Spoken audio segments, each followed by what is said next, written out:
பேச மாட்டேன். விஜய் வந்து பாஜக திமுக விமர்சித்து வராரு. ஆனா திருப்பரங்குன்ற விவகாரத்தில் வந்து இருக்கும் மௌனமா இருக்கு.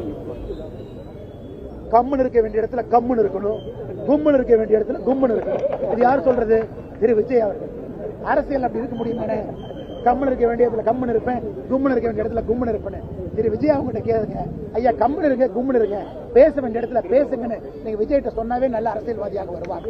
இவ்வளவு பிரச்சனை நடக்குது, இவ்வளவு சண்டைகள் நடக்குது. நான் பேசவே மாட்டேன், நான் வேடிக்கை மட்டும் பார்ப்பேன்னா உங்களை நம்பி எப்படி மக்கள் ஆட்சி பொறுப்பு கொடுப்பாங்க? தப்பா தப்புன்னு சொல்லுங்க, சரியா சரின்னு சொல்லுங்க.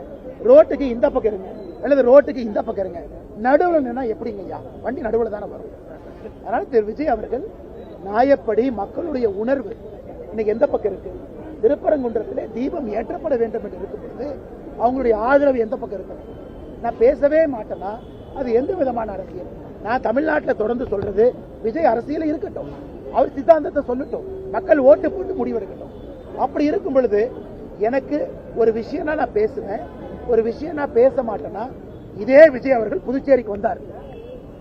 நம்முடைய ஆட்சியில, கூட்டணி ஆட்சியில ஒரு எம்எல்ஏ மந்திரி ஆயிட்டாரு, அவர் சிறுபான்மையர் அப்படிங்கறக்காக அவருக்கு பொறுப்பு கொடுக்கல விஜய் பேசினாரா இல்லையாங்கண்ணா? பேசினாரா இல்லையா? அன்னைக்கு சிறுபான்மையர் பேசின விஜய் திருப்பரங்குன்றத்தில் பெரும்பான்மையருக்கு ஏன் பேசல? இதே புதுச்சேரிக்கு வந்து சிறுபான்மையர் எம்எல்ஏவா இருக்காரு, அவருக்கு பொறுப்பு கொடுக்காததற்கான காரணம் அவர் சிறுபான்மையர் பேசிய விஜய் அங்க பெரும்பான்மையர் மக்கள் துன்பத்தில் இருக்கும் போது ஏன் பேசல? பாண்டிச்சேரி மக்களும் விஜயை பார்த்துட்டு இருக்காங்க, பாண்டிச்சேரி மக்களுக்கு உண்மை தெரியும். அதனால் தேர்தல் களத்தில் மோதுவோம், நியாயமான விஷயத்திற்கு ஒன்றாக இருப்போம் என்பதுதான் நான் திரு விஜய் அவர்களுக்கு சொல்லக்கூடிய ஒரு தாழ்மையான